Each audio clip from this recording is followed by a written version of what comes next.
안녕하세요. 저는 흥전지역 아동센터에서 14년 차 일하고 있는 오희정 센터장입니다.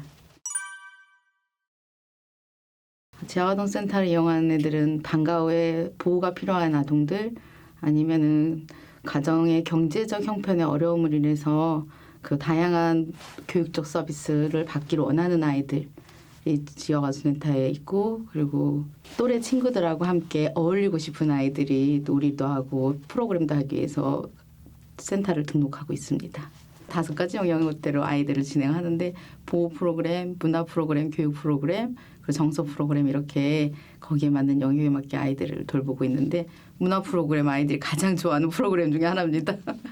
아이들이 데리고 이제 방학 때 롯데월드, 에버랜드, 워터월드 이런 데 아이들 데려가고 좀 삼척시 지역아동센터 연합회 일로는 저희 아이들 데리고 IT 캠프 해가지고 카카오 사업 갔다 오고 그다음에 자벌드 이렇게 방문해가지고 아이들에게 좀 IT 관련 견문을 좀 넓히기 위해서 그런 사업들 하고 있습니다. 저희 같은 경우에는 위기 아정이나 취약계층 아이들을 꼭 받아야 합니다. 몇 프로를 그 퍼센트를 유지해야 되는데 다 함께 돌보면 그런 거 없이 누구나 어디든지 올 수 있는 기간입니다. 이러다 보니까 아이들이 사회적 낙인감이 있습니다. 그래서 그거를 아이들이 갖지 않고 성장할 수 있도록 잘 도와주는 역할을 해야 될 것 같습니다. 아이들 데려다가 밥 먹이고 공부시키고 이러면서 지역아동센터가 시작됐거든요. 그래서 공부방이라는 이름으로 시작한 거예요. 그때는 뭐 정부에서 지원을 전혀 안 받았기 때문에 뭐 누구든지 와가지고 지역아동센터를 공부방을 이용할 수 있었어요. 지역아동센터가 되면서 이제 종사자들은 사회복지 자격증이나 간호사 뭐 이런 자격들을 갖추고 있어야 돼요.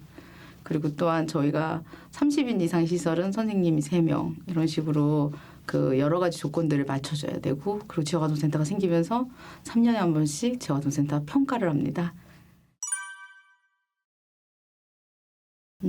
예전에는 진짜 위기가정 아동이나 조성가정 아이들 순위 가장 높았습니다. 근데 현재는 이제 다무다 가정, 맞벌이 가정 아이들이 가장 높은 비율을 차지하고 있습니다. 그리고 느린 학습자 아이들이 많은 빈도를 차지하고 있습니다. 아동 학대, 방임, 그리고 조손, 엄마 아빠가 아예 안 계시거나 아니면은 다른 데 계셔가지고 진짜 할머니들, 할아버지들이 보는 가정들이 많았고, 그때는 또 할머니, 할아버지들이 아무것도 모르시니까 이렇게 아이들을 케어하면서 기초수급 이런 걸 또 할 수 있는데 그런 걸 모르세요. 그러면 이제 읍사무소나 행정복지센터에 가서 수급자를 이제 상황을 잘 얘기하고 수급자 등록까지 해주고 이런 경우들이 꽤 많았는데, 현재는 이제 맞벌이 가정 아이들이 많다 보니까 부모님들이 알아서 그런 것들은 다 찾아서 합니다. 한부모 가정도 그렇고요. 예전에는 이제 위기가정이라서 진짜 돌봄이 정말 절실한 아이들이 많았어요. 그래서 급식 지원이나 꼭 필요한 공부들 이런 것들이 기본적 돌봄이 가장 중심으로 이루어졌는데, 현재는 너무나 다양한 아이들이 오다 보니까 그런 아이들에 맞는 성향에 맞는 프로그램들을 지원하기도 하지만 지역에 있는 지역과 협력하고 지역에 있는 복지기관들을 연계하는 허브 같은 역할이 강화되고 있습니다. 복지기관들을 연결하는 역량이 더 많이 저희가 투입이 되고 있는 것 같습니다. 옛날에는 지역아동센터 내에서만 활동을 하는 거에 비하면 지금은 저희 강원도 같은 경우에는 다른 상담복지센터 아니면 가족센터 이런 공간 기업 다른 사회복지시설들하고 계속 연결을 해서 아이들이 정말 좋은 서비스를 받거나 아니면 그 아이들에게 맞는 맞춤형 서비스를 제공하고 있습니다.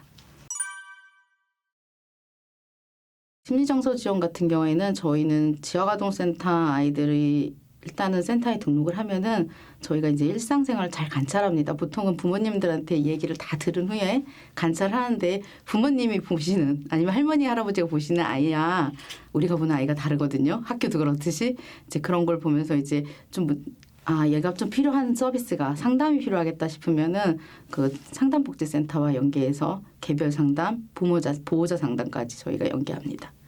근데 한 해기로 안 끝나는 아이들도 있습니다. 한 해기로 안 끝나는 아이들은 다음에 또다시 저희가 요청을 해서 다시 연결해서 서비스를 받을 수 있도록 하죠. 저희 요즘에 다문화 가정들이 많이 늘었어요. 근데 다문화 가정은 보통 베트남 엄마, 필리핀 엄마들이 많다 보니까 어떤 센터 아이 중에 하나가 자기 엄마가 베트남 분인데 이제 말투나 이런 게 좀 어눌하세요.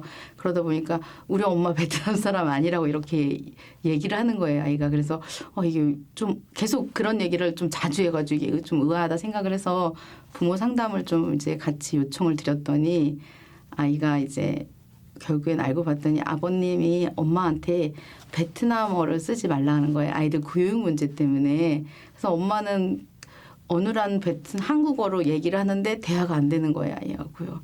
근데 아이는 엄마의 그 어눌한 말투와 또 자기네 얘기를 잘 들어주지 않는 거에 대해서 계속 불만이 쌓인 거예요. 그래서 이제 부모 상담을 진행했을 때 아빠, 엄마 두 분 다 모셔놓고 그 상황을 잘 이해하고 아빠에게 얘기했어요.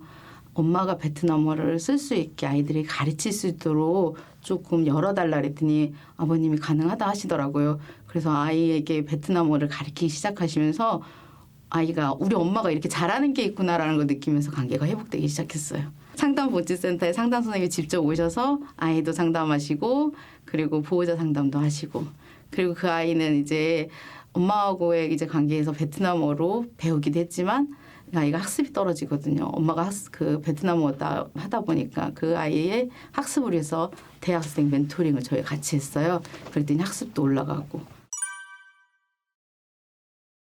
아이들에게 가지고 있는 문제들은 아이들만의 문제가 아닙니다. 가정과 학교와 그리고 또래 관계의 문제들이 다 얽혀 있어요.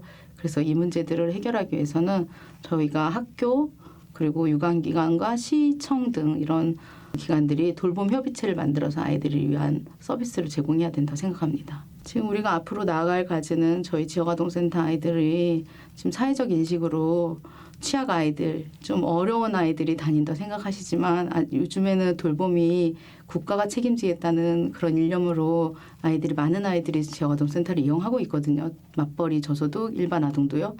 그래서 다 함께 돌봄과 지역아동센터가 브랜드 통합으로 아이들에게 사회적 낙인감 없이 잘 성장할 수 있도록 도와주는 역할을 해야 된다고 생각합니다.